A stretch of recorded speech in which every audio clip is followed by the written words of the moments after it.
This episode of the Gamer Dads podcast is sponsored by the Hotpog HD PVR2 Gaming Edition Plus. Find out more at hotpog.com/capture. The Gamer Dads Network is also proud to be associated with disabled children's accessible gaming charity Special Effect. For more information or to make a donation, please go to specialeffect.org.uk. Right, Joey. Yeah. Joey. Yeah. You know you're in a barbershop quartet. Once. On a night out. Yeah, there's the idea. Anyone who, you see that bloody YouTube video we did, there's the idea to have to come back. Let's do a barbershop quartet hello thing. Right, shall I start? Yeah, I'll Go start. on. Okay, ready? Hello. Hello.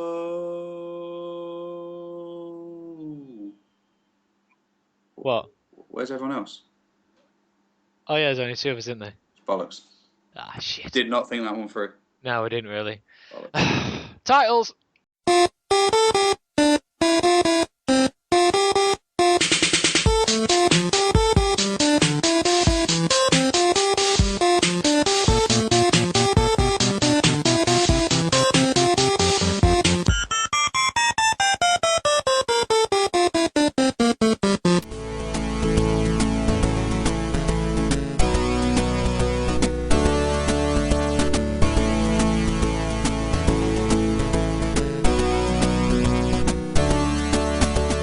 Hello, everyone there. It's moobit here, winding myself up. I need someone to turn the key in my back. Like that, you know what I mean? It's been a while. It's rusty. It is. It's WD. Nice lube. Yeah, there you go. Yeah, a little bit out of.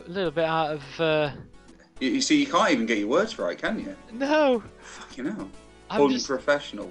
It is, as always. I haven't turned on the moobit persona yet. Exactly. I'm like, you need to sort of do this. Hello there, Moobit here, your friendly media manager here at gamerdads.co.uk. There you go, what he said. Yeah, we're back. Yeah, I'm just a bit in shock because, I kind of managed to put Moobit in a drawer for a few months and turned into Carl, and I kind of like that guy. He's a bit calmer and nicer and more approachable. But not nearly as fun. Well, yeah, there is that. That's the weird thing, people see, like, see me at the expos and like Moobit comes out, and then you go to the pub and then I'm calming down and they're like, oh, right. What's up? Are you upset about something? Like, no, this is just me, mate. What are you talking about? So normally I don't talk to people. Bunch of bastards. What are you? We are. I'll tell you what, though. I do miss the brummy dulcet tones that is Toby. I do, but we got normal sounding people. It's kind of they'll be able to understand what we're saying and everything. Yeah. Like proper pronunciation and everything. Yeah, that. Yes, but no. Hopefully, Toby will be with us on sporadic waves of ranty goodness and insightful news of his travels, because obviously he's a busy man at the minute. He is. He, as you probably know from the sort of mini casty thing we did a while back, he, and also if you watch the car cast, which incidentally the audio from that is going to come on the end of this, so you've got a nice rounded off, or it might even be a separate thing, just like maybe just put a couple out just while you tell all your friends that we're back. Yeah, do it separate. It makes it look like we've done more. That's true, yeah, we will. Yes. We'll do it separate. So after this episode, you will have, a few days later, probably maybe 3-4 days later, you will have the audio from our car cast, which was very, very popular on YouTube, in which I got to touch your beautiful face. Yes, many times. Whilst doing a podcast. Yes, whilst driving through the Peak District. Yes, with sheer drop cliffs on either side. Yes, and fog. And sheep. So many sheep. Many sheep. So many sheep. How I managed to even touch the clutch with my massive erection with all those sheep around, I will never know. That means two things. So many sheep. Anyway, yeah, he's back, but he works for Microsoft now. Well, he has been for a while. Works for a certain promos company, which they're not sponsoring us yet, so we're not going to mention them. No. But we have got a sponsor as well. You have a message from those in a little while, but yeah, he works for those. Basically, when you go to Eurogamer or shows like it, you get the stands with Xboxes or PlayStation 4s or whatever. He basically helps set them up, and he's one of the booth babes in the t-shirt. Is he technically a roadie?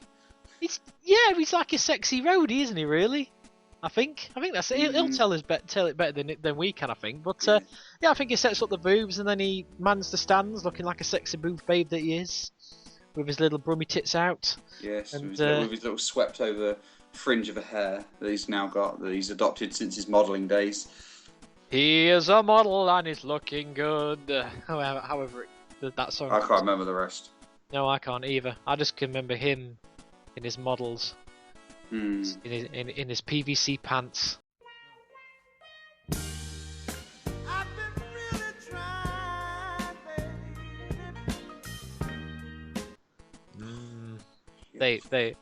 They were sexy. Yeah, they I were. bet they sold a lot of those PVC pants when he came down that catwalk. They're like, yes, sold 10,000 units. So he'll be here every now and again. Yeah, he'll be around. He's just when he's not here, we're going to try and get him just to give you a little diary of his travels. If he's got anything that he's annoyed about, which usually is quite a lot. Should happen. Usually about hotels and things, which story around that from us two as well, actually. Yes. Yes, because their time is up. Yes, Britannia, calling you out. We are calling you out because I gave you a month instead of 2 weeks, and you fobbed me off. So we're gonna slag the hell out of you on the podcast next week. So enjoy. Anyway. So he'll be back, and in the meantime, we'll get some guest stars on and things like that. But we're kind of doing a bit of a mini cast, just to let you know we're back. Tell all your friends, and obviously it's going to take a while for our listeners to come back up to the huge world-beating figures that they used to be. Withering heights of many, many, many zeros, possibly even 2 at a time. Oh yeah, there was a lot of zeros. Yeah, and to the 7 people that are listening right now, thank you. It means a lot. We love you. We love you long time. Joey will for $5. That's where I built shelves. Where the hell have you got that from? Because you was texting me that the other day and it was proper weird. What, we love you long time, $5? Yeah. Well, why have you started that? Because it was a little freaky. It wasn't. I was just I was sexing you up. It didn't work. I'm in love. Don't. I shared a bedroom with you and everything, like twice. Don't start talking like a Filipino prostitute. You don't know what film that's from? I know, but it's from many things. Regardless of what it is, it's weird coming from you. Fair enough. Okay. We'll have to excuse, dear listeners, my cough. Suffering from severe flu, and not man flu, because man flu isn't a thing. Man flu is actually a descriptive term for when you're pulling a sickie. If you're actually sick, that's just the flu. Stop calling it man flu. Don't get me started on people saying, "Oh, I've got a bad flu, so therefore it's man flu." No. You've defeated the point. It's flu. Women don't get women flu. No, they don't. They get a sniffle. Exactly, and they carry on. So man the fuck up. No, that's, I mean, they get a sniffle, and then we have the same sniffle and we're in bed for 3 days because we're all pussies, is what I was actually trying to get at. But I don't mind. I'm letting the secret out. We're just doing it so that we can play more games in bed. Damn right. Yeah, man. I got 4 days of it once. Oh yeah, I've been hammering Pokemon while I was sick when I wasn't sleeping. Well, genuinely ill. I mean, I've slept for like 2 days solid. You were in bed hammering Pokemon. Yes. Right up the arse. No, Jigglypuff is a dirty bitch. Oh yes. Jigglypuff, don't let those little cute eyes and little pink curly hair dirty. You off. Dirty bastard. Jigglypuff used love scent on me. It was super effective. Oh yeah. My only problem was Mr. Mime was at the end of the bed watching. Kind of freaked me out. My mime. Oh Oh yeah, my mime. dear, dear. I just caught Mr. Mime before I came on tonight. Little bastard. Really hard to catch those things. Anyway, we haven't got a script, can you tell? No, not at all. Anyway, on to section 2.1. I have no idea. This is the point where we beg to everyone to come back. Please come back. We love you. I mean, there were 10,000 of you for feck's sake. I mean, just Yes. 1%, like 10% of that would be great right now. Come Yeah, back. I'd, We I'd, love I'd you. deal with that. Well, we'll build you up eventually, but Yes, because we're going to. 10,000 listeners can't go wrong. No, definitely. There's truth in numbers. There is truth in numbers. I mean, those graphs when they start going off the top of the page. Oh yeah, I don't love Yes. it dance. I don't mind telling you. Right. Oh dear me. Weirdly enough, when we're doing the carcast, which you'll see in a couple of days, or you'll hear in a couple of days, or you can watch it right now. It's on You youtube.com/moobit. do it. In fact, It no, is it's not. It's on youtube.com/gamerdadsUK. The carcast, the karaoke is on youtube.com/moobit, we sing. which was epic. Yo! I love you, baby, but all I can think about is kielbasa sausage. Your butt cheese is warm, I know. I check my dipstick, you need lubrication, honey. My kielbasa sausage has just got to perform. Now get it on. Get it on. Get it on. It was epic. It was epic. It was better than Miley Cyrus twerking. Oh, she was in the back. That's what she was thinking about while she was twerking. Do you reckon? Oh yeah, Gotta be. us in Gamer Dad's t-shirts, driving around Manchester, singing Tenacious D very loudly. Oh yeah. Mm-hmm. You need to go on that youtube.com/moobit, search karaoke, or just look on my videos. It's on there. And you want to see what me and Joey's look like singing Tenacious D? You will see it. It is good. Yeah. Yeah. Yeah. Right. Do you have some sort of tonic? No, I probably should do. Oh, here we are. There's people on the trains and buses right now. It's like taking their earphone out. Going, Jesus Christ! Person keeps coughing in my ear. Weird thing is, I'm moving my podcast mic about well past arm's length when I'm coughing, and it's still very loud. I'm guessing. So Yes, it is. yay! Yeah, I've got some coke. Carry on without me. Yes. Anyway, there's back on BBC Two, and apologise for the inconvenience caused. We will now go to the life of Ryan, to the gardening programme here, served by Ryan Canarian.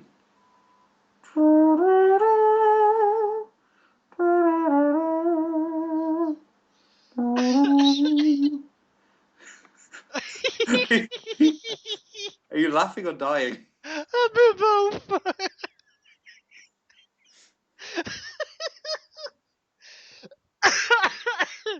Oh well, if the listeners don't find you funny, I do. Right. Oh well, don't talk about the BBC because you'll get me talking about Doctor Who. Oh my God! Oh okay, Doctor Who fans, did you see the two trailers? By now, because this will be out possibly tonight, which is the Monday night. But did you see the two trailers on Saturday? Oh God! Did you see? Didn't. Joey? Did you see? No. Have you seen them yet? Doctor Who doesn't do anything for me, Oh. I'm afraid. I like it, I'm just not that mad on it. Oh man, I'm going. This is how mad I am. I'm going down to Cardiff just to watch it on the Saturday. Why Cardiff? That's where it's filmed.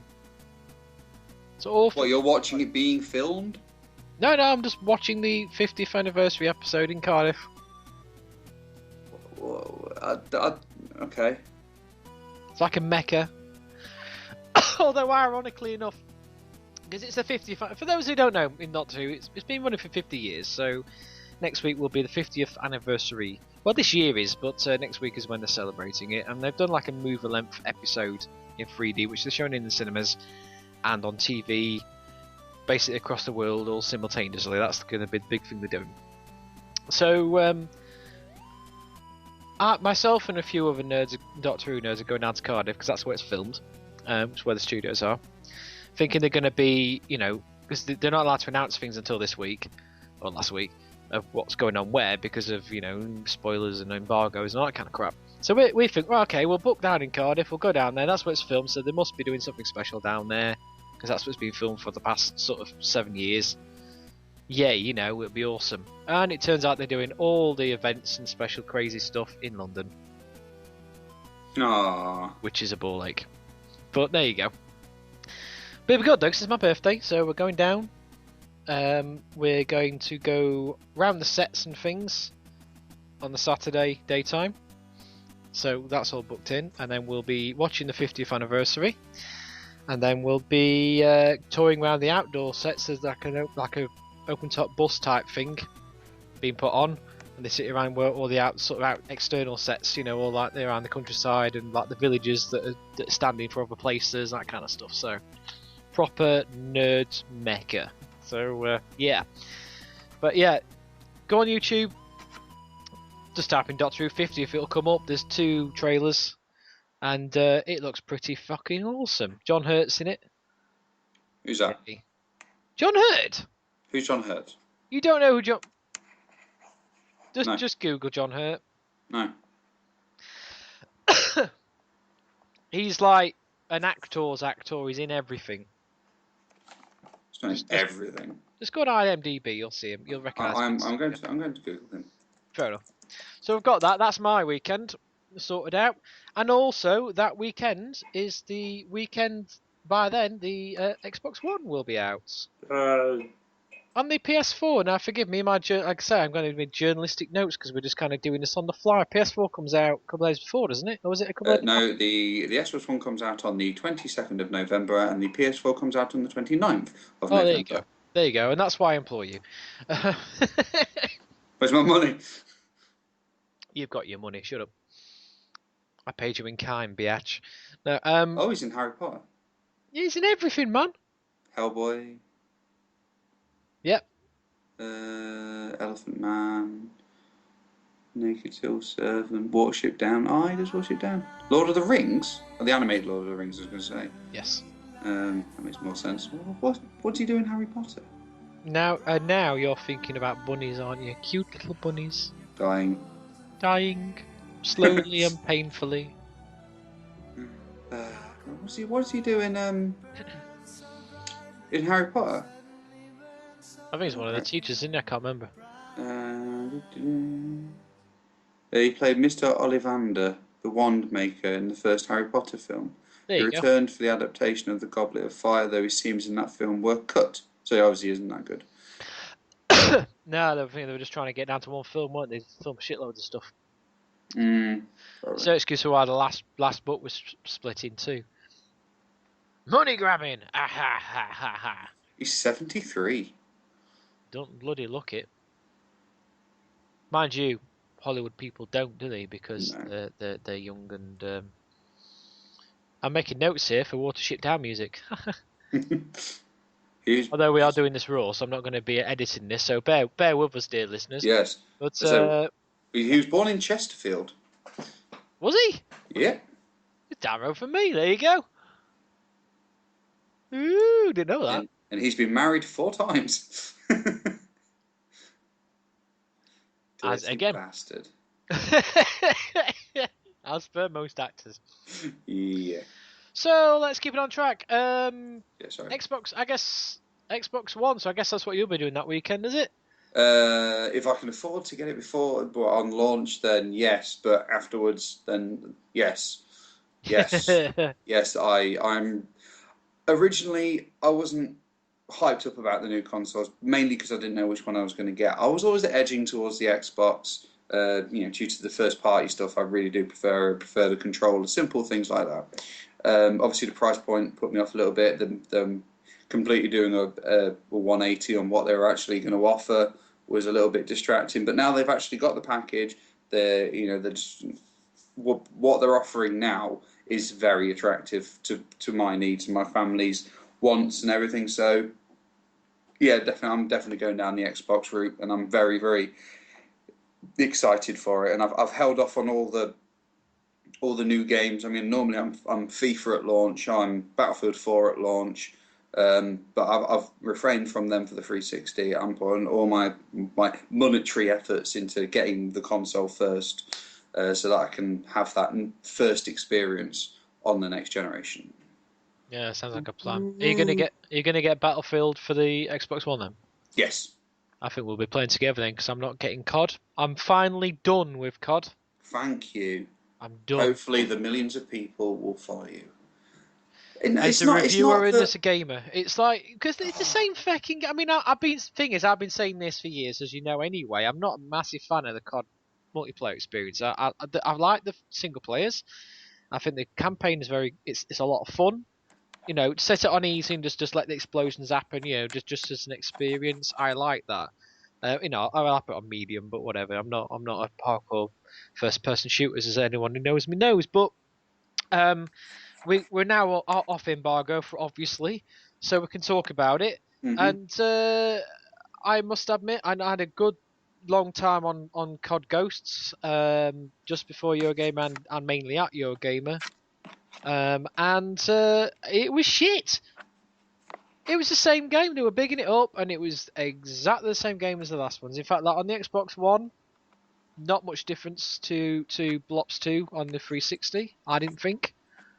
I really didn't. I didn't think it was that graphically that different. Well, you see, I mean, when because we were Um, at the Play Expo in Manchester, and when yep. we played Assassin's Creed Black Flag on a PS4, well, a computer emulating a PS4 using a PC PS. hidden in the back. Yes, but Oh, anyway, that cough. Oh. graphically that didn't look too impressive, and I No. think that's something that we've got to keep in context because obviously the leap from PlayStation 2 to PlayStation 3 and Xbox to Xbox 360 was a big technological one. Now, the leap from the 360 to the One and the PS3 to the PS4 isn't as big. It's bigger in terms of, like you're able to, sort of render bigger things, and all of that will come together, but it will take a long time for it to really start to play out like it did with the 360. But obviously, it wasn't, it was much more of a gap.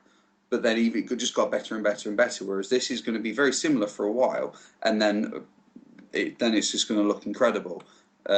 Which is why two of the big games have been pushed back to March, which is Watch Dogs and Titanfall for the Xbox One. They've been pushed back to March, where they were due for a launch release for the new consoles. So there's going to be edges, there's going to be little texture drops and everything like that. But I think that as a whole, I mean, I'm tempted to hold off with FIFA until next year, and get FIFA 15, because I don't think that it's going to be that different. And by the time that I get to play 15, it will look a lot better.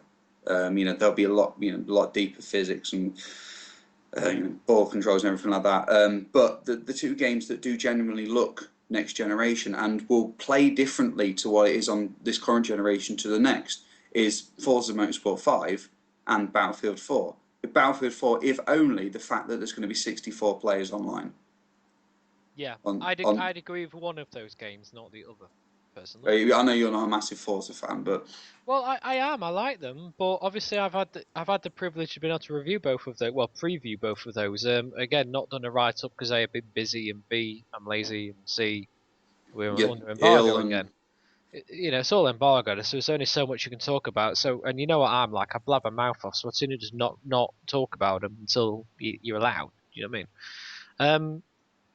Forza to me, and you can watch footage of this yourself. And I did get full permission from the developers to do this, but I went up with Fezcam on the Forza 5 stand, and I did a live stream from there while I was playing it, and that is on moobit, and it's on gamerdadsUK on YouTube. And I was filming at 1080p off a screen, so it doesn't look obviously as good as it would in real life. I'll give you that. But to me, it was the problem I've got is Forza's always so damn beautiful. Do you know what I mean? Forza and Gran Turismo, both of them, God, they're always so beautiful. yeah. You know what I mean? And Say it, your piece and I'll defend. well, I didn't think it was that much more beautiful. And this is actually, a lot of you guys will know, one of our podcast co-sponsors, Hoppage, have kindly provided me with the new HD PVR. More on that later, and that's coming out very soon. And so I've taken to doing video blogs on my moobit channel, just because to fill in the gap for the podcasts and things as well a bit, to be honest.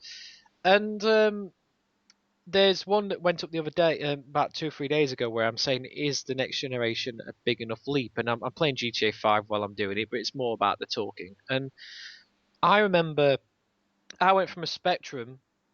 If you go look at a Spectrum to an NES, massive jump in terms of graphics, in terms of the way the games are and everything else. You go from an NES to a Mega Drive, massive jump. You go from Mega Drive to a PlayStation 1, first 3D, polygons, massive jump. PS1 to PS2, even the launch games, massive jump. And again, it got better as it went along. 360 and the PS3, to me, and I think it's just a case of they've been out for like 10 years now, whereas all those other consoles had a shelf life of 5-6 years, you know? Yeah, but that's the thing, because It's not a massive jump. Forza 5 did not look any different to the last one that much. It's a little bit pretty, and there's more colours and things, and, you know, weather effects are cool, but in hands. cometh the comeback. Mm. Right. Here we go. One thing that I think we were saying with technological advancement there, with like the leaps between generations, I think that we're reaching a level of realism that, I mean, we spoke about this before, that at some point it's not going to be able to be much bettered. There's only going to be slight things, excuse the pun, under the hood. Yeah. And that's what This pun was brought to you by Joey P. Thank you. We'll tally them up. Yeah. But with Forza, I mean, I'm a big Forza fan. Not a massive like car nut, but I do like my Forza. It's not necessarily about the visuals, and you're saying, but it doesn't look quite as good when he was playing at a Eurogamer. But bear in mind that was like nearly 4 months before launch. There's a lot of polish that goes on before then. Yeah, and it would have been a demo from E3. It wasn't any new demos, so fair enough. But but with Forza, it's all about the feel of it, and like the things that you can do with a car. Does the car sound right? Does it handle like it should in this particular condition, at this speed, at this angle, with this wind and gravel type, tarmac type. It's all those little bits that make Forza. I mean, you could make it look incredibly shiny, running at 60 frames a second, but drive no differently, and that would have much of a bigger hit than if the graphics were only slightly improved, but everything underneath the system of the game had changed dramatically. And I think that's from yourself not being a massive sort of Forza or Gran Turismo fan, from like playing them to absolute death and knowing their ins and outs. To have that sort of opinion on it. I mean, obviously, as a new customer, for example, you'd sort of be looking. It's like, well, okay, this is meant to be the amazing, and it doesn't look to me like it's particularly amazing, and that's not going to draw you into that game. And that's the context I'm writing. Yeah. From the perspective of an average Joe, who doesn't keep up the specs or the, that kind of stuff. So, admittedly, from the driving sense, I am more into, the arcade style races and the fun style races. So, like, your outruns and that kind of stuff. Yeah. And Magnum machines and on current generation, my favourite driving game, Split Second. I think that's brilliant. That's a good game. Yeah, but any car nut hates that game, because it doesn't, it's not realistic at all. Yeah, that's why I like it. So from quite a young age, I was always into Gran Turismo. I like my simulation rather than my arcade. That's just my view. And I say I do like me some Forza. And it does play, and that's the thing. It's like between the two games, I mean, I was previously played Drive Club as well, and again, Fezcam footage of that is on the GD's channel and on moobit. But that I thought Drive Club played better than Forza, personally. Fair enough.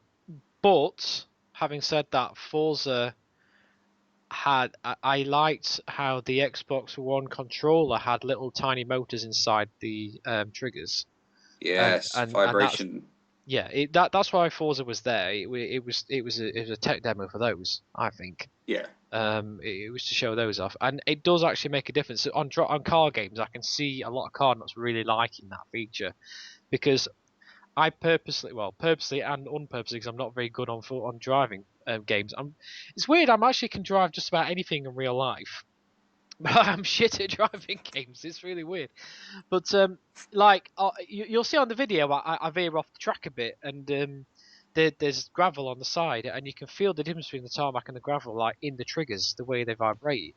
Yeah, because it's not resistance, is it? It's just No, vibration, but it's done so cleverly. the motors seem very sensitive for the size of them. You can really tell. Like, I know it's just vibration, but it is very subtle. But it's noticeably subtle, if that makes any sense. It's I wonder but how easily they'll break if someone has like like a FIFA raid or something. Lose a 90th minute goal on FIFA, lobs the I, controller across the room. yeah, Shit, broken. I can see them breaking very easily because they must be very tiny. Yeah. I mean, they're not in the triggers themselves; they're obviously behind the triggers. But I can see them breaking quite easily, personally. Mm. But it is better them being there than just like a big wadding thing in the middle of the controller. Yeah. Although it has to be said though, the PlayStation 4 controller feels a lot better than the PlayStation 3 controller Yes, this just time. obviously you've had some handheld, haven't you? Yeah. Yeah. It does. It feels much more natural for you to hold that rather than like. I mean, the problem I had with with the PlayStation 3 controller was my little fingers. I could not get them comfortable. I don't know why. And obviously you've got the dome shaped thumbsticks. You've got the flat trigger buttons at the back Hmm. rather than actual triggers. That's all changed now. You've got dipped in thumbsticks, The thumbsticks, yes. which I'm talking about. they feel they're still in the same position, but they're very much the same. Although I did hear an interesting story about Sony, they were actually planning on changing the position of the thumbsticks.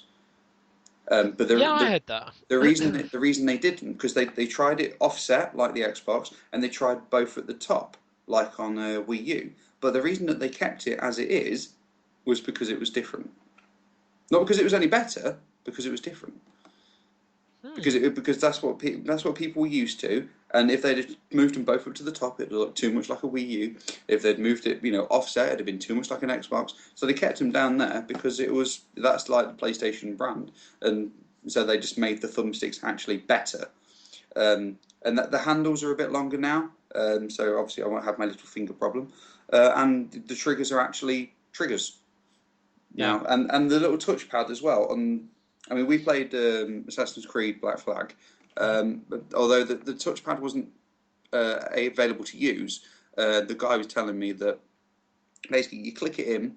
If you guys have played Assassin's Creed before, you'll know what I mean. When you come up with a map, rather than pressing the back button and it comes up with the map, and you could use the touchpad to like basically pinch to zoom and move around the map using the touchpad rather than sort of like wailing around with a thumbstick, which is actually a good simple use for it, but not a gimmicky use, which I Yeah. expected there to be some weird gimmicky use, like trying to throw a throwing knife at somebody and trying to aim with it, and Yeah, that's what I was afraid of as well. And it's weird because they're not really to say it's there and it's such a big change to the controller. They're not really pushing it because obviously I played a lot more play at PS4 than you have because of going to Eurogamer, and yeah. I played probably about 4 games and watched about 6. And excuse me, Zane. Well, this No. coughcast has been brought to you by GamerDads. Yes, so you can tell I'm genuinely ill. I'm right to start talking. Um, It's a problem on the podcast. it is when you're a podcast presenter, definitely, yes. So yeah, they weren't really. None of the games that I was playing used the touchpad at all, and I don't know whether it's because they were plugged into PCs or or not. You've got a But real thing of that, haven't you? well, to be fair, they all do it. It's not Yeah. anything different. My only concern with that was because I think Microsoft did it once as well, doing it like that, I but think a I few think they years did it back. last year. But Yeah. a lot of people do that. My only concern with it is theoretically speaking, you could put a slightly better graphics card in the PC than you can in the console. False advertising. Yeah, or it's well, officially it's emulation, isn't it? So you're not really getting 100% the experience you would with the console, even though it'd be pretty much similar. You know, you Well, could if it if you can't get an exact graphics card that will fit inside a PC to your PS4, and mm. it's going to be slightly less or slightly more, which one are you going to use as a marketing department? It's going to be Well, slightly more. the thing is that I mean, So well, when we played Assassin's Creed, again, that's my only experience with next gen. So I apologise to keep coming back to that. But as I say, I mean, graphically, it didn't look amazing. I mean, it was good, but it wasn't amazing. yeah, but I mean, with the rolling seas and that, they all look, they all felt very right. The ship, because you get to, I was going to say fly a ship. Then it's not Skies of Arcadia. Um, you get to steer a ship basically and blow up some ships and blow up a fort with your cannons. But with you what? with cannons, Canons. cannons, because you're in the Caribbean. You are a pirate in the Caribbean. Hmm. Sink that in. Um, never been done before, Doesn't. and there's like rope Some, netting on the side and of somewhere in the distance, the cash what register of Disney makes a slight ringing sound. Ka-ching! Disney executives smile. Go on. You Um, were saying? yes, there's netting on the sides of old ships, isn't there? Where they climb up to the crow's nest and etc. And they were all as you turn the ship, they sort of like sort of flicked in and out, and there's something called anti-aliasing, which is basically like how the outlines of everything, how smooth it is, essentially. So, like for example, with people with an iPhone, relatively new iPhone with a Retina display, you can't see pixels around the outside. That's perfect anti-aliasing. But obviously, with these new consoles, they haven't quite got round to properly getting that physics right. It looks very sort of edgy and pixely, which for a new system shocked me, to be honest with you, because I really thought that they'd have it looking a little bit better than what it was. Yeah, agreed. And that goes back to our original point, I guess, because it's like, is it just a case of it's a new console, so the devs haven't had a chance to really get stuck in and learn the ins and outs of it and make everything shiny, and that'll come later on, or is this it? It, Because it, you compare an early 360 or PlayStation 3 game to the games that are out now, and it's a world of difference. Will that be with this new console? How long will that take to come along? I'd say 2 years. If you're talking about game development, you're talking about 2 year game development, and I reckon it'll be at least 2 years before it actually gets where you're just hitting the floor. Personally, Yeah, don't I know. mean, you've got to expect that. I mean, there was a big comparison thing when the Battlefield 4 beta was released. Of course, it was open beta across all consoles and PC, and the PC had a much larger map, and to be honest with you, looked gorgeous, Mm-hmm. even on beta stage. And for the 360 and PlayStation 3, it to me it didn't look sharp. It didn't look clean and crisp as much as it did for not a high end PC, but an equivalent, so to speak. Now, again, it's just a case of like how PC do you make your console to to sort of like to try and keep up. I mean, are we going to be at a stage now where we have a console life of like 20 years because there's nothing new and good enough to make it better I enough. I know what you mean. I am more on the side of, especially considering two of the consoles I'm staring at right now, the Ouya and the OnLive, is I think as more broadband gets more prevalent and faster, I think cloud-based consoles will be the next ones.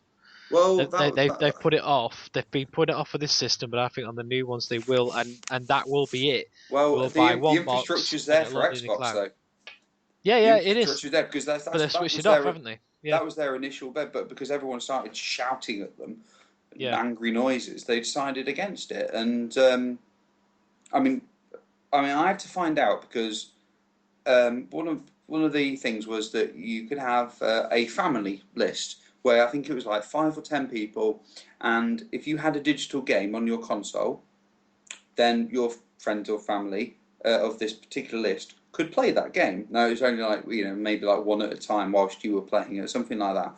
But so basically, like if you let's say if you bought Battlefield 4, a digital copy, saved it to your hard drive, whatever, and I got Forza 5, then from your house you could play my Forza on your profile, and I could play your Battlefield 4 on my profile. But now Yeah. I had to check with Xbox They support. pulled it. They've completely pulled it. But what you can do is if I came over to your house and I signed into my profile on your Xbox One, then you could play my digital copy of Forza 5, but on my profile, but on your box. Yeah, yeah, exactly. I think they might even bring that back in. I think Well, it's exactly. The infrastructure's there, so but when the world's ready for it, then they could just was turn it switching on on. like that. I'm thinking more in terms of the actual. There will be nothing physical in there. It'll just be like these Ouyas. It's a little cigarette pot box size thing, and there's all the processing's done in the cloud. But broadband being the way it is at the moment, especially in our country, I think that's a good few years off yet. It needs to be completely prevalent first. But then if that came along, that would be it. You would have a tiny little console and a controller, and then they just keep upgrading the servers themselves. Yeah. So the next generation just carries on like that. Be interesting to see how we go along. But I'll tell you what, we'll have a quick word from our sponsor, and then we'll come back. And actually, because you mentioned Battlefield 4 there, and that's my second point about the two games you mentioned earlier on, is I will give you Battlefield 4 because that does look bloody amazing from what I played. Mm-hmm. Anyway, here's a message from our sponsor, and we're back in a moment. Ta-ra! The HogPog Recording app, the ultimate video game recording software to show the world what you can do. Record your gameplay, every punch, every shot, every hit. Mix game audio with your voice. Easily trim and export your videos directly to YouTube. Or if that's not good enough, stream it live for the whole world to see with your voice. The new HogPog Capture app. Record, trim, upload, stream. Download it now. Okay, and we're back. So yeah, going back to what we were saying, we're talking about Forza, and we're both on opposing sides almost on that one. Personally, like I say, I thought Drive Club was better, and and for the sake of balance as well, because everyone says that we talk about Xbox too much, but obviously I'm on the fence still. I have actually got the money to buy one of the consoles. And as of now, I still haven't decided. I am leaning more towards Xbox just because that's where my friends list is. And that's literally would be the selling factor for me. But of the games, while Joe's being very rude and dropping his keys on the floor, whatever that is that your cat again? No, that was me. I'm sorry. You It's should fiddling. be. It sounded quite horrific when the cat came in. It just sounded like you were beating the shit out. It was quite amusing. Yeah, sounds like. It's like splashing water sounds. Do you know that's one of the best ways of cleaning your toilet?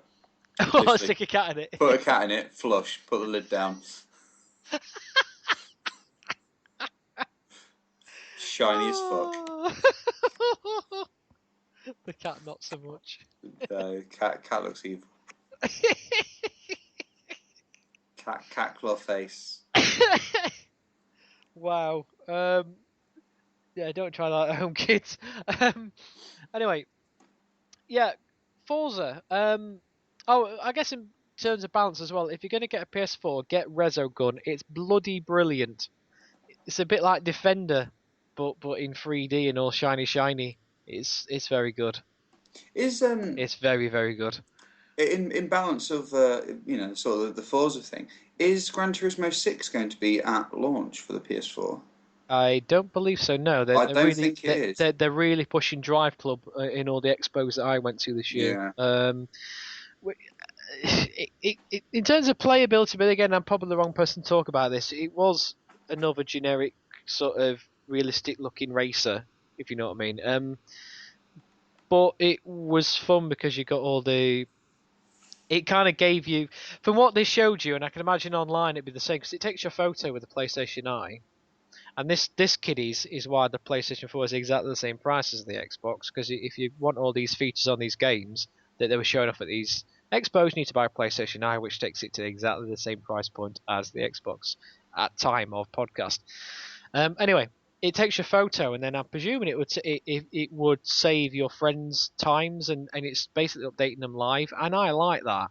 Trying to beat your friends as you're driving around. It's like Burnout Crash, for example, that DLC game that came out, the Yeah. Xbox Live Arcade game, and I think it was on PlayStation as well. And as you were crashing a building at your point multiplayer, very arcadey, which is I'm all over that.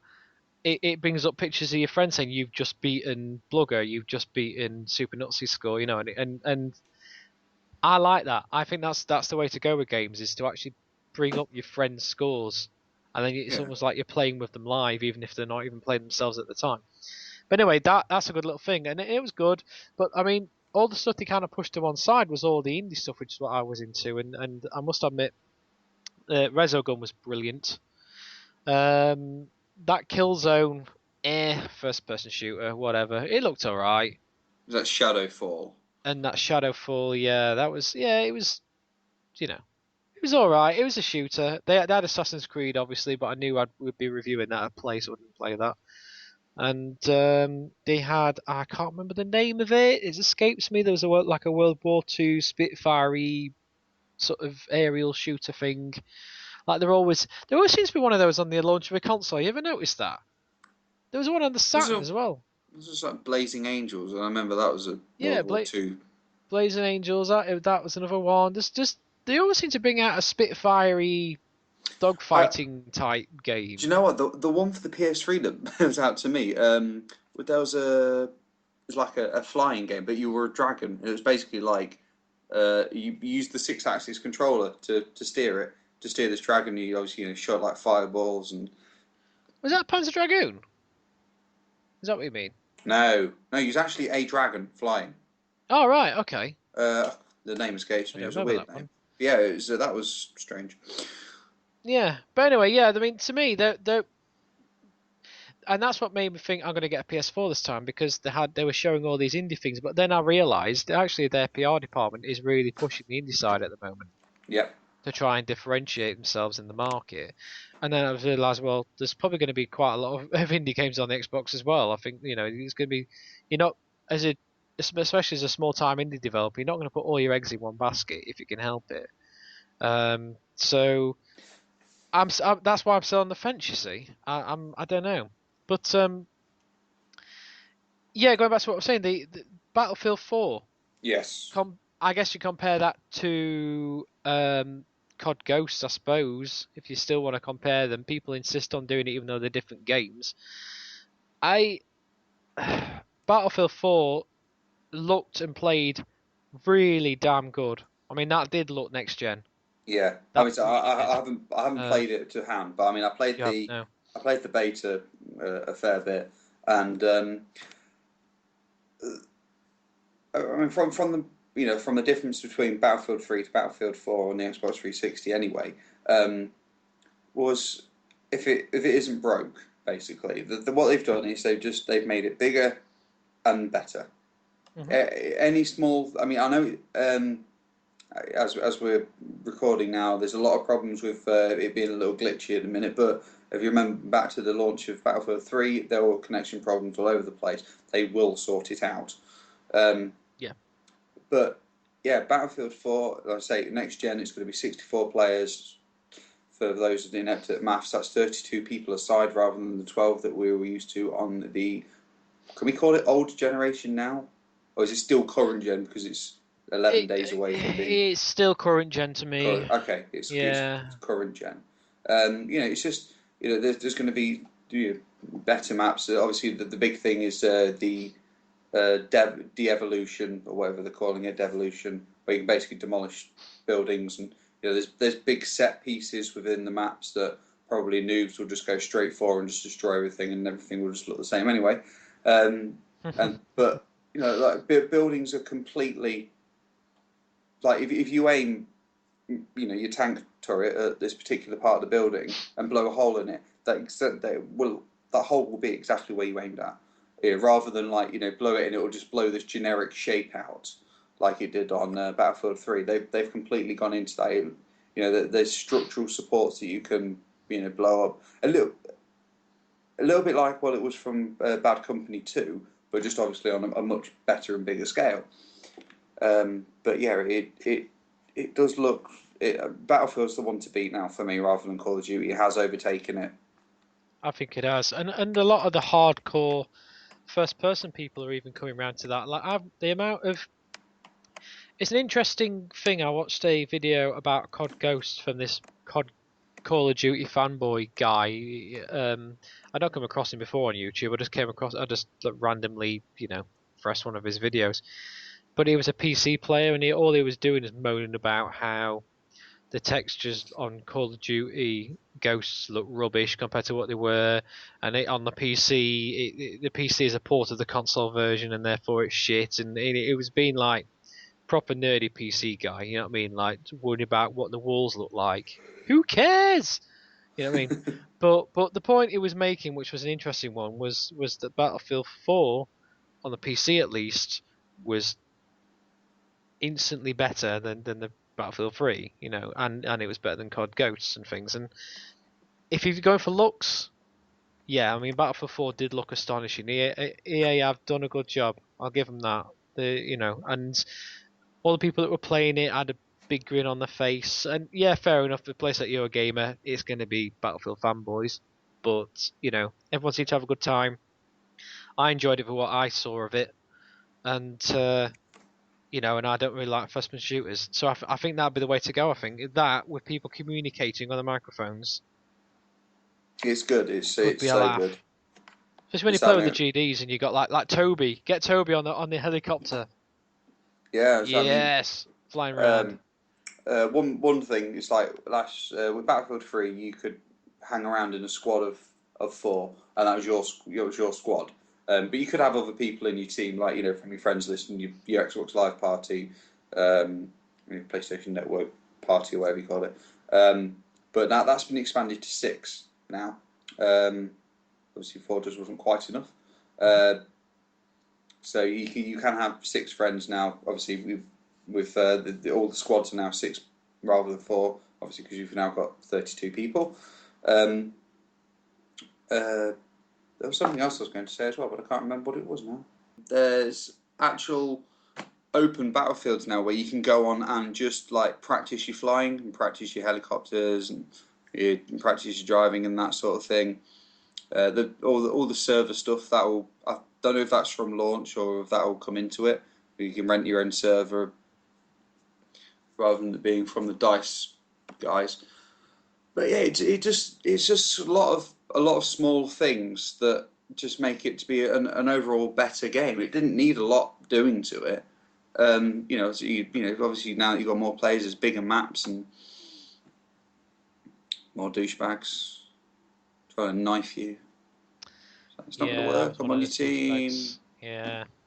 It's the only problem. The thing I got, and you're going to flame me here, is Call of Duty had your COD kid syndrome. Yes. No, you noob, you faggot, all that kind of stuff that, Your mama.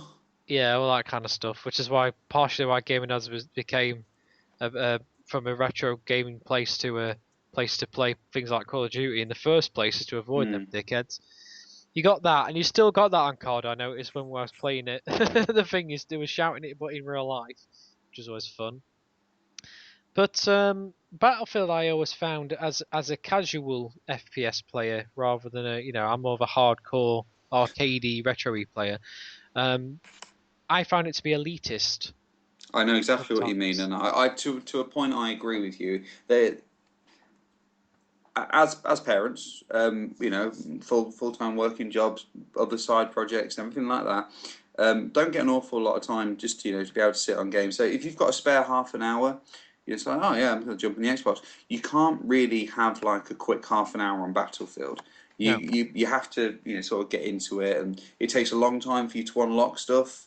But I mean, that to me, that's just part of the beauty. I mean, you could play Call of Duty for one round and go up 3 levels and unlock 20 guns and 40 attachments, and not really felt like you've earned them. Whereas with Battlefield, I feel that once I've unlocked something, it stays unlocked for the duration of my time as that class, and I can go back to it or unlock something slightly better, and fully sort of like customize it that way. I just feel it's a better progression for your timeline, but for people who just after just a quick foray into the gaming world, then it's not the most ideal game for that. But with Battlefield 3, they released a map pack which was like close quarters one, which basically ran a little bit like Call of Duty Domination, where you had to capture like 3 points quite close to each other, quick, frantic, obviously close quarters, play as shotguns. But yeah, that was really good fun. And I say, me and a few friends, we've had a really good laugh, playing that sort of thing. But the play style of Battlefield, but with the quick sharpness and the fun element of Call of Duty, it was a perfect balance doing having it that way. But then when you wanted the big grandeur scale, epic war fighting, tanks and jets and fucking buggies and everything like that. and Um, bears, oh my! yeah, then you could have that as well, which couldn't with Call of Duty because obviously you're just limited to you use small maps and See, yeah, elitist. yeah, See? yeah. No, Dice, you're a no, bunch of knobs and you should change your game. Not. no. I just found like people who play were really smug about it, It's not about. all the time, but like Well, I'm on I about can play random people, Battlefield 4. Yeah, it's like, oh, I play a real game. I play a man's first-person shooter.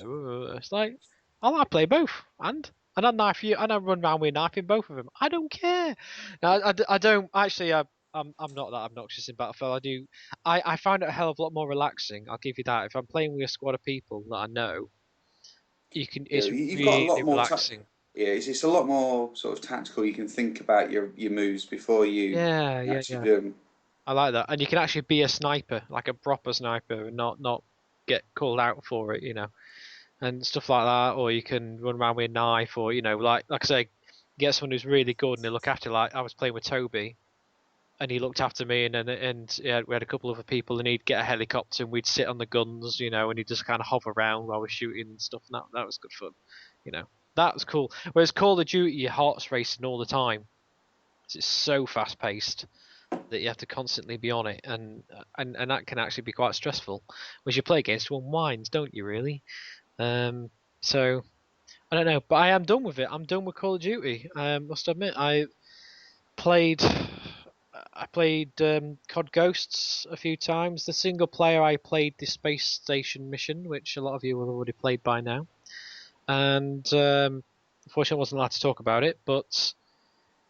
And that was kind of fun, but it was kind of generic as well. It was eh, I don't know how to describe it. I guess it's because it's the developers in name only now, wasn't it? Because they had that big shufty round, Yeah. and they're now working on Titanfall, the original guys, aren't they? If I'm right in saying that. So Yes. No. Yeah. I'd like to retract something I said earlier. Titanfall isn't Bungie. It's Respawn. I'm going to say it's Respawn. Yeah. Yeah, Bungie is I the didn't guys that do notice that. Destiny. I apologise. Yeah, yeah, um, yeah. Respawn. I mean, Respawn Entertainment, man, and that game is fun. That plays. They were the head guys from Infinity Ward that did, in my opinion, the best Call of Duty online experience, which was Modern Warfare 2. Yeah, And then after that, they that's the basically same. exploded, and all the top devs either left or got fired because of stuff they'd said, and they all got sort of headhunted by the original guys that had left. And then they went on and made Respawn. I mean, that was years ago. I mean, Titanfall's been a long time in the making, and then, It really has. and then to bring it out on this new system, I think it's genius. I really do. I think that's proper good planning. Here's a comeback. Booyah! Exactly. It's And it's so much fun. Honestly, it is. And obviously, a lot of you guys won't get to play this now for a while because it's been pulled back a bit. But it is so much fun. I mean, in terms of shooting and stuff, it kind of plays like Modern Warfare 2, which I really loved that game. That was the height of playing with the GDs and height of for me anyway, and the height of just arsing about and having a laugh, and it was really, it was arcadey, but it was still it was still hardcore if you wanted it to be, really balanced, really nice. I thought a lot of people didn't like it because they didn't like the obnoxious grenades and stuff, but I loved it. But that Titanfall is just, and I was a bit skeptical because obviously you've got these massive building size mechs that people are running around with huge Gatling guns. Like, how are you going to have a chance against them just being a person? but you But when you, do. yeah, and you instantly pick it up. It's amazing how you just instantly pick it up. Like wall running, like it's a bit like Mirror's Edge in the way they control in terms of the people, because you got little jetpacks, so you can do double jumps, or you can just run up walls and jump off walls and fly across to the next building. And because you move so quick and nimble, it's hard for the robots to sort of spin around quickly and get you, so you can kind of run circles around them and get them that way. But then if you're in the robot and the people are being obnoxious, you can just, do it from a distance and just plow them down, and it really does work. It's so much fun. I'm definitely, if I get an Xbox One, I'm definitely getting that. And that's coming from a guy who hates first-person shooters. So, as a casual first FPS guy, and so on this very podcast always says that most FPSs to me play the same as a casual player. That's a big statement. Yeah, give it some context for those guys who don't know me Yeah. well. So if you're a hardcore FPS player or you just really like playing them, you're gonna love this thing. Yeah. It's absolutely astonishing. And that's what I mean about the Microsoft first party games, because just what they're bringing to the table. I mean, as opposed to the Sony stuff, I just think it's just so much better. It's like, although it's only going to be a bit of a gimmicky game, but it will also be quite good. Rise, Sons of Rome, Yeah. which is the Roman, you sort of like hacking / God of War, but not stupidly over the top like that sort of style. I thought it played a bit like the Batman games as well. Yes, oh yeah, I can see what you mean. Yeah, with like with the style of fighting. Yeah, I get Yeah, that. I'm I get trying. that. I'm Yeah, trying to yeah, describe it to somebody because obviously they have that yeah, behind closed doors at the yeah. expos. So Yeah, it's like it's a third person. You're a Roman commander, aren't you? And I mean, from the demo that they did, basically you got off this ship, people dying around you, and you got to go fight some barbarians. So, very sword play, and there's arrows everywhere. But it's a very interesting thing that AC Bongo's put on Twitter. Shout out to Graham, love you. Hey, Graham. You're saying that we went to play it. He didn't have sort of like this. He was quite honest about it. He didn't have the great expectation of it. He thought it was going to be a little bit cheesy and a little bit generic. But after he came out and played, played it for an hour or so, he was sort of like genuinely gobsmacked by it, because it was actually a really deep, well thought out game. And I think that says something. For you to be able to go and play a game and it completely change your mind on it for the better. You got that, and then you got the Forza, and you obviously got Titanfall coming out soon, but then you got the big hullabaloo of like, oh, Call of Duty Ghost isn't going to be 1080p on the Xbox; it's only going to be 720. But at that pace, it's going to be 60 frames a second. You are not going to be able to tell the difference. It's going to match so closely with other things with like textures and that, which not able to keep up with the output of graphics, with the output of the physics, and again, all the frames are running so quickly together. You're not going to notice the difference. Yeah, it's exactly what that guy on that video guy was talking about, the PC guy. Yeah. And he was like, "Oh, but it's look at this wall here. It's shit. It's shit." It's like, who gives it? You're not going to stop. You don't stop for more than 30 seconds in COD. You're not going to notice the wall being a bit similar to what it used to look like. You know what I mean? The aim for this generation, certainly at the birth of it, is going to be 60 frames a second, so it looks smooth. Yeah. And there is a definite difference on it. Now, one way that I can sort of try and describe the whole frames per second to people who aren't quite as savvy with it, watch The Hobbit in 48 frames a second. Yeah. It's so different watching it. It plays out exactly the same, but it just, for some reason, it just seems a little quicker, even though it isn't. Because normal cinema screenings are all normally done at 24 frames a second. But obviously for The Hobbit, they recorded it and it was double. Now, I went to watch it. I've never seen 48 frames a second film before. I think this is the first major one that's been done. It is, yeah. And I watched it in 3D as well, like at the same time. And it was a little strange at first, but when you get into it, it just makes so much more sense. And that's what the people are going to make that difference with this next generation, from the 30 frames a second that we've had on the current, soon to be old generation, to the 60 frames a second that is going to be on the new generation with the enhanced graphics and that. It's going to be that's to me is where it's going to be the major difference. So, yeah. And I'll give you that.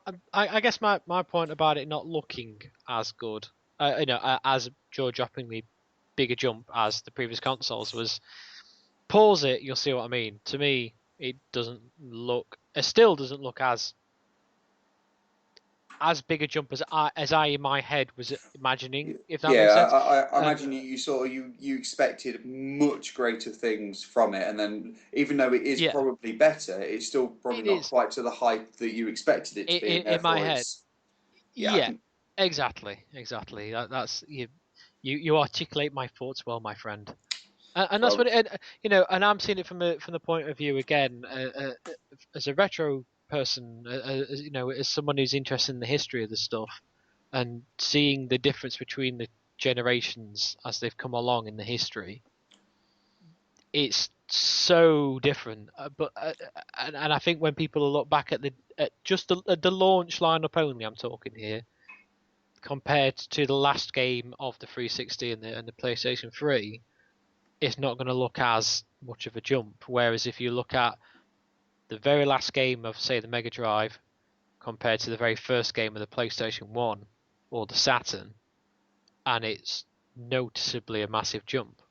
So, I don't know. Do you know what? I say, maybe I was expecting too much. I don't know. Maybe. One thing that I know for sure, I'm getting tired, dude. Yeah, I'm not used to this. I know, it's exhausting talking bollocks for an hour, isn't it? Yeah, is that how long it's been? It's been it's just been just about an hour now. So we're gonna leave it at that, I think. Yeah, I'd agree with that. Oh, bless his heart. I'm full of energy. I've been hibernating since March. So just let me out my box to go to the expos and then get back in it afterwards. You know what I mean? So back in the box. Get back in the box, moobit. Big stick. Hopefully enjoy that, guys. Obviously, it's we wanted to get something out there. We were planning on doing it a few weeks ago, but then Joe got distracted by a shiny thing. It was very shiny. I'll give you that. Yes, it was. We're back, basically. We'll be back in a few days' time. Bearing in mind, I'm the guy that uploads them, and I've got about 4 birthdays and a wedding anniversary. So, yeah, I'm gonna try and get this one out as soon as I can. Then you'll have a car cast and then you will have another podcast the week after that. We're back. We are looking for, well, we're still looking for sponsors for future episodes, so contact me, moobitmedia@gmail.com or moobit@gamerdadsUK, either one. And also, if you want to be on the podcast, if you've got a something you want to say, if you want to be on the podcast with us, that's fine. If you just want to send us a little sound clip of your point and ask us what you think of it, then it's an interactive show. You do that, and obviously we'll sort that out so you can send it in. And what I'll do as well is when I get my finger out my arse, I'll reactivate the GD's podcast. The thing, what do they call it? Should we do a video one? Should we do the video one rather than the audio one? I think we should do that. I'm confused. Where have you got? We have a video one, it's where people can send a video. We had an audio clip. Oh yes, yeah, I'm with you now. And we have a video clip thing. I think let's do the video clip because people can just get their mobile phones and just film themselves, and I can, can put that on the podcast feed if need be. Yeah. So it's Vine. No penises. Yeah, no penises. Only breasts. For those who aren't really internet savvy, because we're all old gits, there's a service by Twitter called Vine, which you can download a little app for your phone, or you can do it through your webcam on your laptop or whatever. And it basically lets you record. I think it's like 30-second clips, and send them up, and they're like video tweets, if you will. If you send us those, I can pull the audio off of that and stick it on the podcast, and we'll be putting the podcast every now and again on the YouTube feed, so we can make a little video out of it as well. So you can, just like ask us a little question or give us a topic of discussion. For example, you could do something perhaps a little bit like this. Hi, Joey P here. Just wondering, guys, what do you think of the next generation? Loving the show. It's absolutely sort of massive here in Lincoln. Just keep up the good work, guys, and I'll send you loads of money later. Yeah. Just like that. We take payments in donuts. Love me some donuts. We do love me some donuts. So we'll do that. More on the next podcast in terms of details of that. For now, you can look for moobit on Vine, and you can send them to me personally. But we'll get a podcast one set up, and we'll start. If you want to send us a message on Facebook, just search for gamerdadsUK or Gamerdads Network on Facebook, and you will find us right there. Until next time, he's been Joe P. I have indeed, and I'm getting to that bit. Okay. Chill out. Sake. Oh, ruin everything. Oh God, you got the decorators in this week. Well, come on. Oh, don't even talk to me about that. He has been moobit. Hi. Yeah, and we'll be back in probably 2 weeks' time. Should we say? Yeah, let's give ourselves a couple of weeks. Yeah, because of Doctor Who, yes. Birthdays and Doctor Who, so and a new console launch. Some sort of new console launch, of some kind. But and then there's one the week after that. And... Yeah, it's all be kicking off.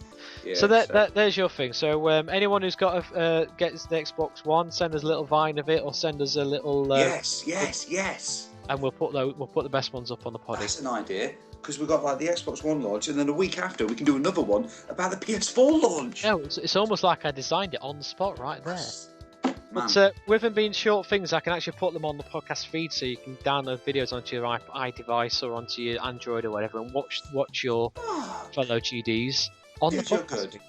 I know, I'm amazing. What can I say? So yeah, send us some Vines, and if you follow us at GDS Podcast on Twitter. And you can send us the links there, or he's at JoeyP63 and I am at moobit on Twitter. Mm-hmm. Stay in touch. Please do. We like people talking to us. Indeed. And until next time, Joey P, take us out in the style of a PC gaming fanboy who's mad about the graphics of the bricks in a wall. Go! Right. I'm getting seriously fed for people saying that these bricks are textured right. They're just not, right? I've had a look, right? I spent 14 hours yesterday trying to fucking just finding imperfections in these bricks. It's annoying me, right? I went out on Sunday, right? And I went to a local building, right? I can't remember what it was. I was too annoyed.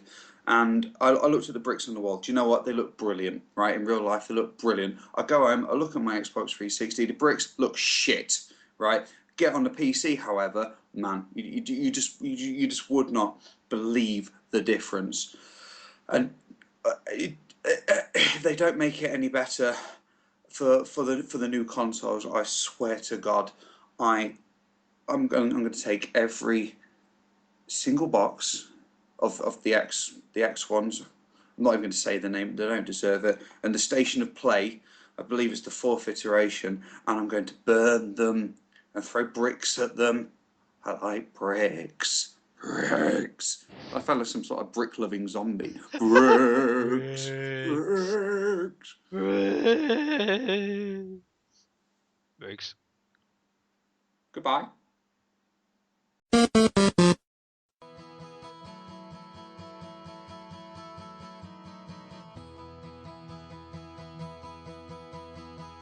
I'm Nick Donegan. I'm the founder of the charity Special Effect. We're a UK-based charity helping people of any age, of any disability, to enjoy themselves and to express themselves through cutting-edge games technology. Many of the young people we help can't run around and play in ways that the rest of us take for granted. With our help though, video games can offer a great way for them to have fun and join in with their friends and family. Reese and his dad love football. Our assessment team managed to find a perfect way for them to play together on FIFA Soccer, quite literally putting them on a level playing field. Everyone we see has different needs. Charlotte's a 4-year-old girl who lost all 4 limbs due to meningitis. The Wii controller was just too heavy, so our technical team modified it so that it was just 1/3 of its original weight. Special effects made me control got me to play PlayStation, which I never thought I'd do. I couldn't use a normal controller because I couldn't reach any of the buttons. Some people find it very difficult to control any part of their body apart from their eye movement. Tiago, for example, is able to play Peggle just by moving his eyes. But the demand for our help is growing all the time. To help more disabled people get as much out of games and leisure technology as you do, please visit our website. The Gamer Dads Network is proud to be associated with Special Effect, and together we can all be gamers for good. To make a donation and for more information, please go to specialeffect.org.uk.